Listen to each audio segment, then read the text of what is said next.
नमस्कार, वंदे मातरम। मैं हूं श्यामगिरी। आप देख रहे हैं हमारा चैनल मुद्दा भारत का। मुद्दा भारत का यानी मुद्दा आपका।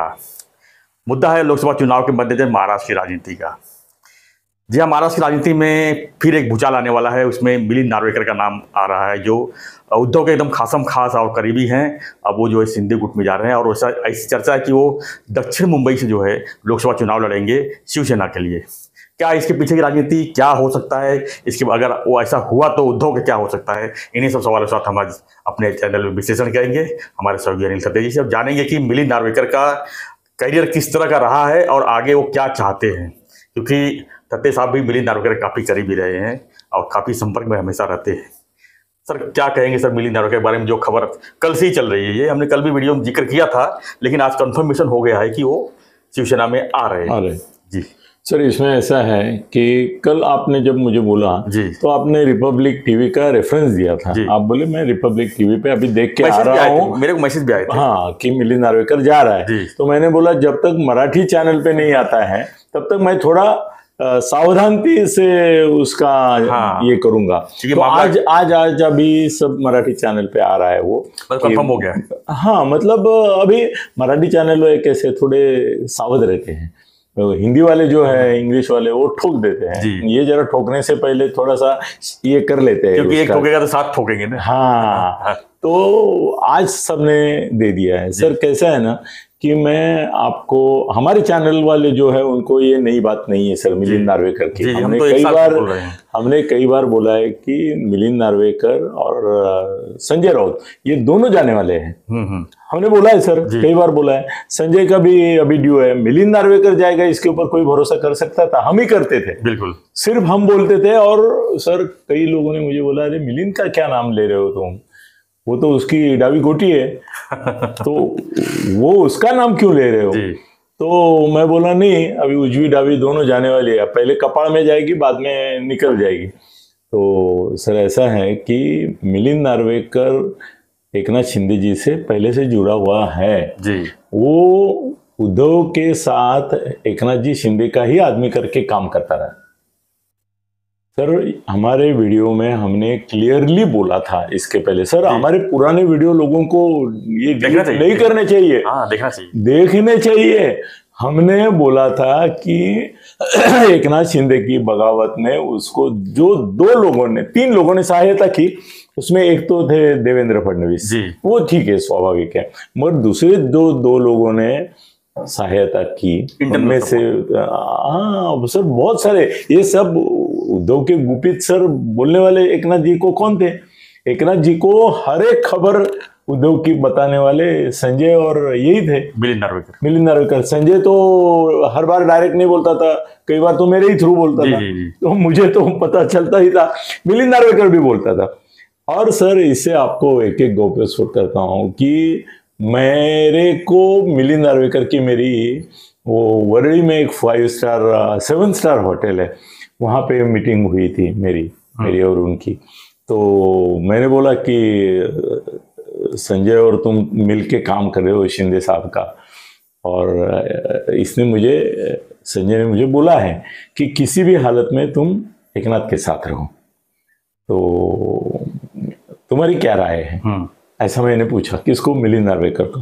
बोला सही राय, उसकी और मेरी राय में कोई फर्क नहीं, मैं और संजय एक है। अच्छा। मैं बोला तुम दोनों एकनाथ जी शिंदे के साथ ही हो? वो बोले पक्का। मैं बोला फिर तुम इधर रह के, वो बोले कैसे, हर बार ये जरूरी नहीं होता कि हम उनके साथ ओपनली जाए, कभी कभी ये महत्वपूर्ण ज्यादा रहता है कि हम इनके साथ रहे और उनको मदद करें। और यहाँ रह के मैं जो मदद कर सकता हूँ कोई नहीं कर सकता, वो कोई नहीं कर सकता। सर इससे बड़ी बात बताऊं, उन्होंने मुझे ये ऑफर दी कि तुम एकनाथ शिंदे का काम कर रहे हो, तुमको शायद अभी तुम इतने बड़े हो गए हो कि तुमको किसी से पैसा मांगना भी मुश्किल हो गया है, मांगते नहीं हो तुम। और सर मैं ये बात खुली सर इसके ऊपर बोल रहा हूँ, वो बोला कि ये शिंदे साहब का कैंपेन करने के लिए कहीं तुमको अगर पैसे की जरूरत पड़ी तो मैं खुद तुमको दे दूंगा। ऐसा मिलिंद ने कहा, ऐसा मिलिंद नार्वेकर ने मुझे बताया। और ऐसा हुआ कि उसी समय मेरे को संजय के फोन आते रहते, उसी समय संजय का फोन आया मुझे, क्योंकि संजय को मालूम था कि मैं मिलिंद नार्वेकर के साथ 4 सीजन सर, होटल का नाम 4 सीजन वो वरळी में। तो उसका फोन आ गया। मैं बोला मेरी मिलिंद से अच्छी बात हो गई है, और उसने तो ऐसा प्यार में बोला, मैंने उसे लेने का कोई ये भी नहीं था। और मिलिंद भी आज शपथ पत्र दाखिल करेगा कि अनिल को मैंने एक पैसा भी कभी जिंदगी में दिया नहीं है, और लेना भी नहीं था मुझे।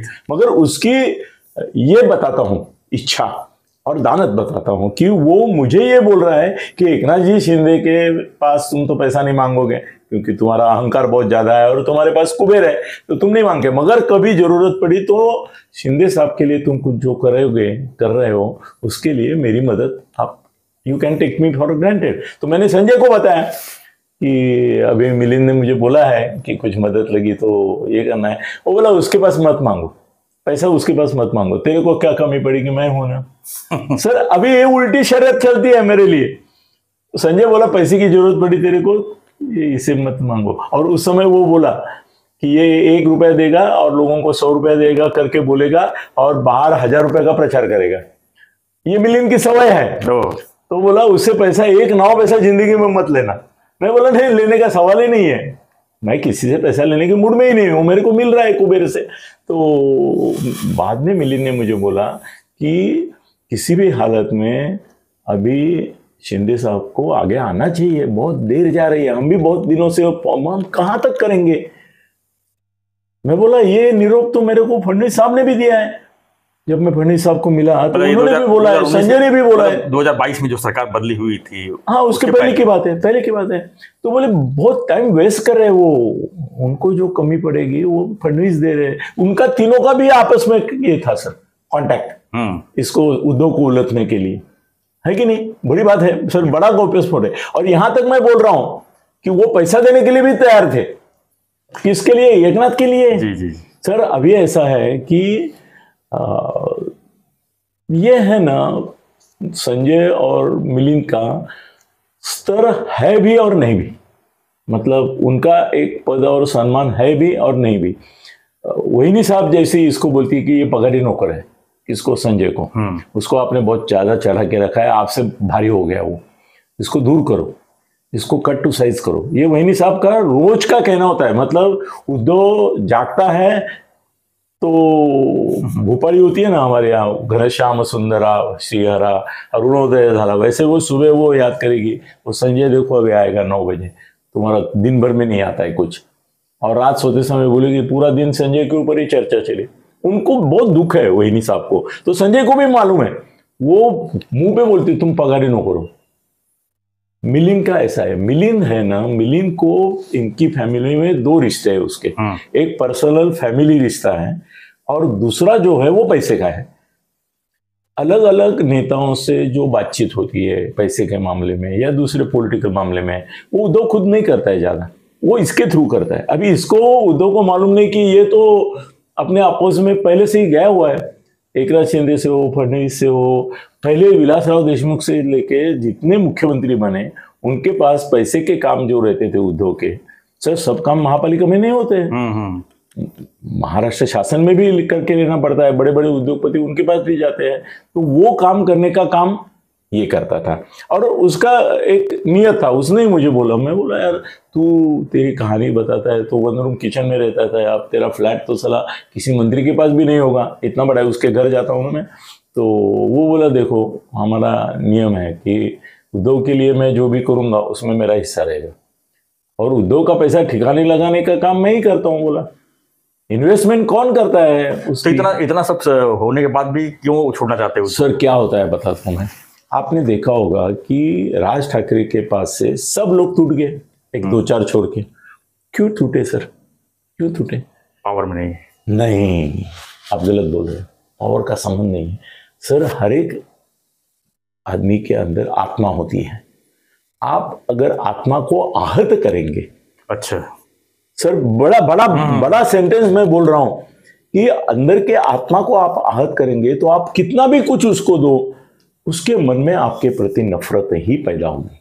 सर गणेश नाइक ने जिन जिन लोगों को स्टैंडिंग का चेयरमैन बनाया और खुद का बच्चा छोड़ के जिनको महापौर बनाया, वो सब गए कि नहीं? वो औरत थी, उसके तो उनके बहुत मधुर संबंध थे, वो क्या नाम था उनके बाद, वो संजय के बाद जो महापौर बनी थी, बहुत मधुर समय, मधुर मतलब अच्छे शब्दों में बोल रहा हूँ, गलत मतलब मत लेना, सुषमा धांडे मांडे कांडे ऐसा कुछ था। तो सर वो भी उसके खिलाफ गए, स्टैंडिंग के जितने चेयरमैन हुए गणेश के खिलाफ गए। क्यों गए? क्यों? गणेश नाइक में एक कमजोरी है कि दूसरे की आत्मा को, अहंकार को, अस्तित्व को और एक स्वाभिमान को वो आहत करता है हमेशा करके। सर गणेश नाइक के सबसे ज्यादा दुश्मन नवी मुंबई में, मतलब गलत वर्ड यूज करना। नहीं, वो उसको अपमानित करने का महापौर करेगा, और वो बाला साहब का नमूना करता है कि ये महापौर किसने बनाया, इसको 10 बार बोलेगा मैंने बनाया, और उसको कुछ स्वातंत्र नहीं देता, पैसा खाने का स्वातंत्र नहीं देगा। कोई भी ठहराव करना है ना तो महापौर और स्टैंडिंग कमेटी के चेयरमैन को इसके पास, गणेश नाइक के पास जाना पड़ता था, वो साइन करेगा, मतलब ओके करेगा तो ही वो पास होता था। तो उनको वो ये बुरा लगता था। सर गणेश नाइक की स्थिति वही राज ठाकरे, वो किसी का भी कभी भी अपमान करके ऐसे ऐसे शब्द बोलते हैं कि वो दुखी हो जाते हैं। सर आप भी सोचो ना, इतने आमदार थे, नगर सेवक थे, सब क्यों चले गए? कुछ तो खोट इनमें भी होगी ना, सब कैसे? तो उद्धव में और उद्धव की पत्नी में ये खोट है कि इतना घर का आदमी होते हुए भी वो सर इतना है कि घर में जैसा कोई पालतू कुत्ता होता है ना, उस तरह ये बिहेव करता था घर में। घर का कुत्ता मतलब पामेरियन कैसा, लाड़ प्यार से यहाँ आएगा वहां आएगा, ये करेगा वो करेगा, हाँ उसको दूध पिलाएंगे, ये करेंगे, मगर नहीं बाद में नहीं, उसी दिन एक दिन इनका मूड खराब होता है, लात में मारेंगे।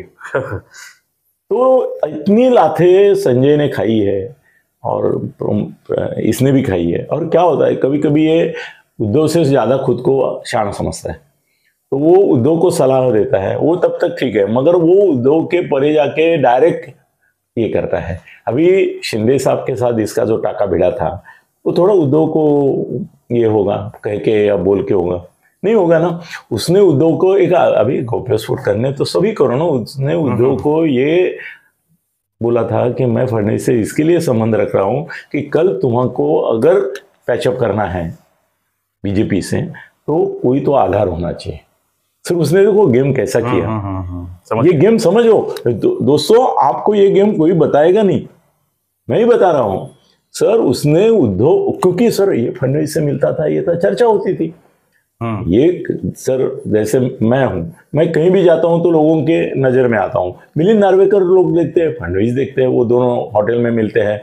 सर हयात में, वो जो बांद्रा का कालीना का हयात है, उसमें संजय का परमानेंट ये है, सूट रूम है 4-3 में इसका, हम वही मिलते थे ज्यादा करके। सर वैसा ही इसका, तुम्हारे मिलिंद नार्वेकर का भी एक सूट है, सबके सूट है, जी सबके है। तो सर एंटी चेंबर्स सब बहुत बड़ा होता है वो। तो सर कैसे है ना, फडणवीस के साथ मिलते थे तो वो उद्धव को खुद जाके बोलते थे कि कभी अगर पैचअप करने की ये आई, कभी अपने ऊपर ही ईडी फीडी का चक्कर हुआ, तो मैं देख रहा हूँ कि उनके साथ अपने मधुर संबंध होने चाहिए।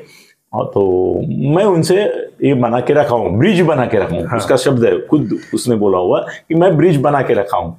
और फिर उसके बारे में उद्धव नहीं बोल सकता क्योंकि उसके भी लफड़े बहुत है, कभी भी उसके ऊपर भी आंच आ सकती है, तो फडणवीस रोक सकते हैं। सर ईडी को महाराष्ट्र में रोकने वाला एक ही आदमी है, वो फडणवीस। वो छू भी कर सकता है और मोतिया ये भी बोल सकता है। तो सर कैसे है ना, आप देखो इतने सारे लोगों के बात होने के बावजूद उद्धव और आदित्य के ऊपर कोई केस है नहीं। वो क्यों नहीं है? वो मिलिंद ने जो फडणवीस को ये करके रखा है, धागा बांध के रखा है, उसकी वजह से फडणवीस ने उनके ऊपर कुछ डायरेक्ट नहीं किया। कैसे किया? फडणवीस होशियार है, उन्होंने चारों बाजू से व्यूह रचना कर दी, उसको इसमें तुम्हारे चक्रव्यूह में लेके बीच में रख दिया कि तेरा कभी भी अभिमन्यु होगा, मगर मैं नहीं कर रहा हूं, ये उपकार भी जताया। सर ये बात मत सोचो कि उद्धव की और फडणवीस की भी बात नहीं होती है, ये सबके आपस में बात होती है सर, कितने भी दुश्मन हो। सर अभी ऐसा है कि एक समय आने वाला ही था कि जब मिलिंद को अपनी बात देखनी थी। जिंदगी भर कुत्ता बन के कहां रहेगा वो, कब तक रहेगा? कुत्ता एक दिन शेर बनने का ख्वाब देखता है तो चुनाव लड़ेंगे। सर मुझे ऐसा लगता है कि मिलिंद नार्वेकर का आज इनकार अपेक्षित है, क्योंकि जो एकनाथ शिंदे के साथ गए, उन्होंने एक दिन पहले इनकार किया था, हर एक ने। हाँ ये बात है कि नहीं? राइट। हाँ, और दूसरे दिन गए सर, इसका भी वही होगा। अभी टाइम है ना जी, फॉर्म भरने का टाइम है, तो वो क्या ना देखते हैं थोड़ा सा कि इसका क्या रिएक्शन होता है, उद्धव का क्या होता है, वैनी साहब का क्या होता है, आदित्य क्या होता है, इन लोगों का क्या होता है। अभी देखो वो तुम्हारा रविंद्र वायकर जब गया तो उसके 2 दिन पहले संजय राउत ने ये मीटिंग में बोला कि उसको धमकियां दी जा रही है, मगर वो लड़ाऊ बना है, बोला था कि नहीं? बोला। वो बोला लड़ेगा, मरेगा नहीं, जाएगा नहीं, शरण नहीं जाएगा, तो दूसरे दिन गए। अभी इसके बारे में शायद आज संजय को पूछा तो बोलेगा मुझे मालूम नहीं, वो कट्टर शिवसैनिक है, बड़ा साहेबांसा माणूस है, तो जाना नहीं, ये खुद जाने वाला है कल। मगर उसके बारे में ये बोलेगा, और वो कल गएगा तो बोलेगा उसको धमकियां दी गई।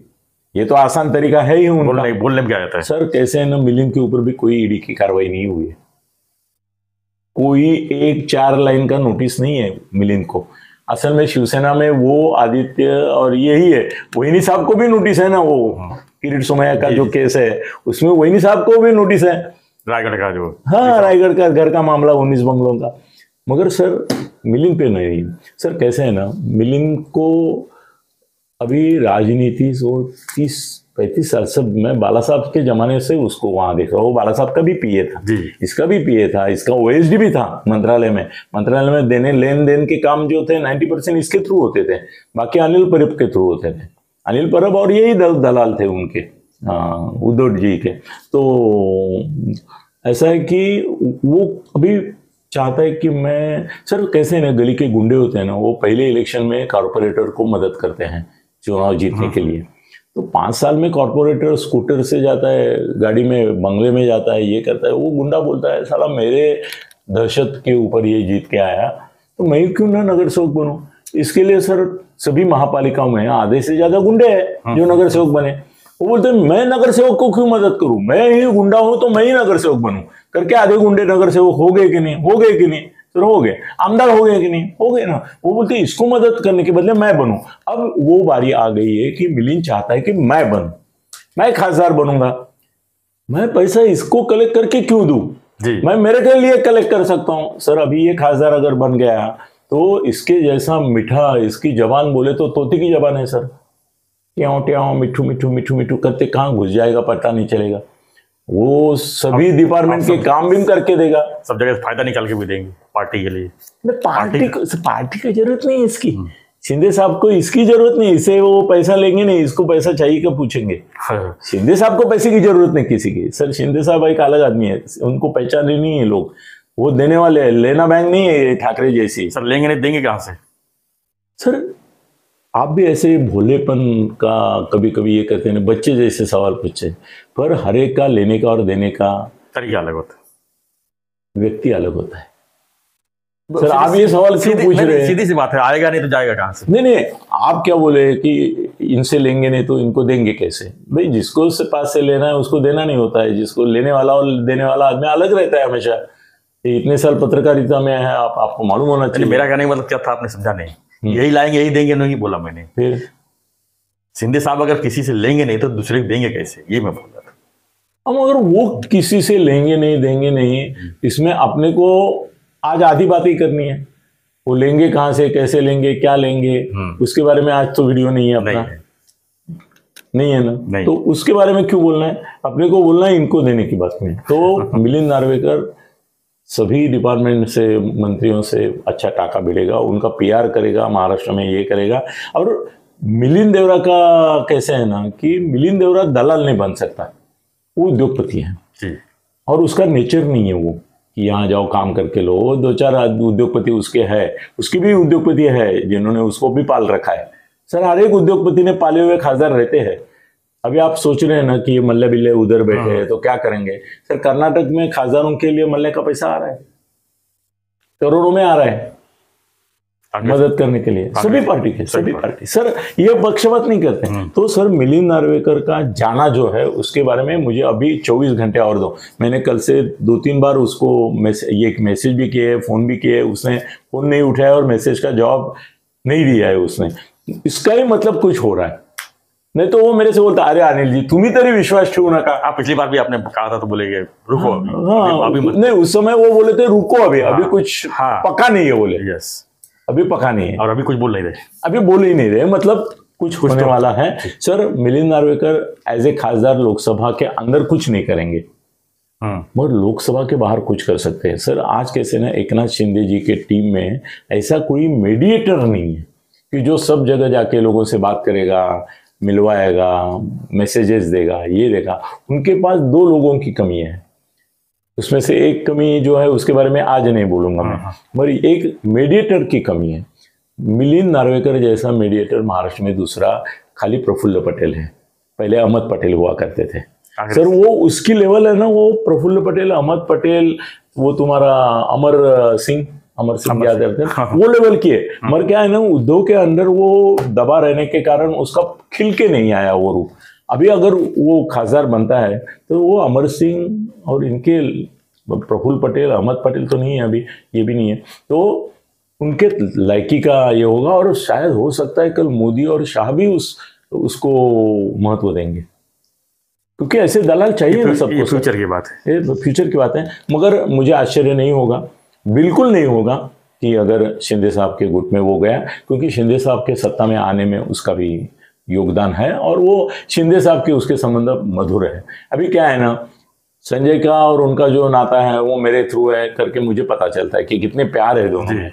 मैंने तो यहाँ तक बोल दिया कि वो जो दरेकर कोई वैशाली खड़ी की डोंबिवली में, कल्याण डोंबिवली में, तो वो भी संजय ने जानबूझकर ऐसी कि मनसे वाले उसको वोट नहीं देंगे और उसको गिराएंगे और ये करेंगे। सर ऐसा हो गया कि संजय उस दिन मेरे पूरा गुस्सा हो गया। तो हमारे तो हमें से मोहब्बत, हमें से लड़ाई चलती रहती है। मुझे बोला अनिल क्या रे तू सब कुछ क्या बताता है, वो दरेकर का क्यों बताया तुमने? वो बोला देख कल मैं ये जो तुम्हारा श्रीकांत उत्सव करता है ना, उसके डोनेशन लेता है, उसके बारे में बोल के उसकी पोल खोलूंगा। मैं बोला तू क्या ब्लैकमेल कर रहा है क्या? बोल। वो उसका बाकायदा फाउंडेशन है, उसको ATG से सब कंसेशंस हैं।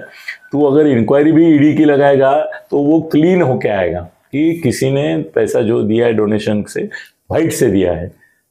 वो तुम्हारे अनिल परब और इनके जैसा नहीं है, आदित्य जैसा। तो वो बोला कि ठीक है। मगर दूसरे दिन आरोप किया उसने, वो मेरा सूर था, श्रीकांत का नहीं था। मैंने उसकी पोल खोली ना कि वैशाली दरेकर इसकी उम्मीदवार है और जानबूझकर भी कैंडिडेट दिया है श्रीकांत को मदद करने के लिए। तो उसको दिखाना था कि मैं श्रीकांत को मदद नहीं कर रहा हूं करके आरोप किया। और वो आरोप भी ऐसा किया कि जिसमें से श्रीकांत को ऊपर कोई दाग लगे ही नहीं सकता है, हर एक पैसे का हिसाब है उसके पास। सर वो बोलता है कि रात 12 बजे भी मुझे उठा के कोई बोलेगा कि ऑडिट दे दो तो मैं ऑडिट देने को तैयार हूं। ये श्रीकांत की बात होती है। सर उसका व्यवहार क्लीन है, इसलिए उसको डर नहीं है। और इसने भी क्लीन व्यवहार पे ही बात की, क्योंकि उसको असल में दुख देना नहीं है। तो सर छोड़ो, संजय जाने के लिए टाइम है, मगर इसका वक्त आ गया है। उद्धव को भारी धक्का बजेगा उसका। सर एक अहमद पटेल, प्रफुल्ल पटेल, ये तुम्हारा अमर सिंह चला जाएगा। ये लोगों से बात कैसे करेगा? और इतने सीक्रेट उद्धव के मालूम है, तो वो सब सीक्रेट जो सर कैसे, एकनाथ जी भी बहुत सीक्रेट जानते थे क्योंकि उनके वो उस समय के साथ में। हाँ, मगर अभी ये जो सीक्रेट लेके जाएगा उसकी वजह से उद्धव तो खत्म हो जाएगा। उसका कोई मतलब ऐसा हो गया कि मैं पल तक बोल रहा था फडणवीस चड्डी निकाल रहे उसकी, अभी वो ये तो चड्डी भी छोड़ेगा नहीं, लंगोट भी नहीं छोड़ेगा, नंगा करके रखेगा। इसने उद्धव ने, सर उद्धव को मैं सलाह दूंगा, उद्धव एक जमाने में मेरा भी फ्रेंड था सर, उसको अपनी जबान संभालनी है। बहुत अपमान करता है लोगों के, बहुत अपमान करता है। सर आनंद के भी, अब मैं बोले ना कि वो मनोहर जोशी आते थे तो ये उद्धव और राज खड़े होके बोलते माने आला बघ कसा बघ वेळा करून येतोय बघ मस्तपैकी खाऊन पिऊन बोका कसा माजलाय बघ। ये मनोहर जोशी सर सुनते थे ना, कितना बुरा लगता होता। वो कभी जिंदगी में माफ़ नहीं करे इनको। तो वैसा ही है सर। चलो मिलिंद नार्वेकर को शुभेच्छा देते हैं और शिंदे साहब को एक अच्छा ये मिल रहा है मीडिएटर जो सभी पार्टियों में उनका गुडविल बढ़ाएगा, गुडविल बढ़ाएगा। तो शिंदे साहब का भी अभिनंदन, मिलिंद का भी अभिनंदन। देखते हैं क्या होता है। मगर उद्धव जी के बारे में, उद्धव जी के बारे में श्रद्धांजलि, सहानुभूति, श्रद्धांजलि नहीं बोलते उसको, सहानुभूति। आपकी क्या प्रतिक्रिया है मिलिंद नार्वेकर के बारे में? अगर शिंदे साहब के साथ में आ रहे तो हमें कमेंट बॉक्स लिखिए और ऐसी खबरों के लिए बने रहिए हमारे साथ, देखते रहिए हमारे चैनल मुद्दा भारत का। चैनल को लाइक, शेयर और सब्सक्राइब जरूर करें। धन्यवाद। जय हिंद, जय महाराष्ट्र, जय श्री राम।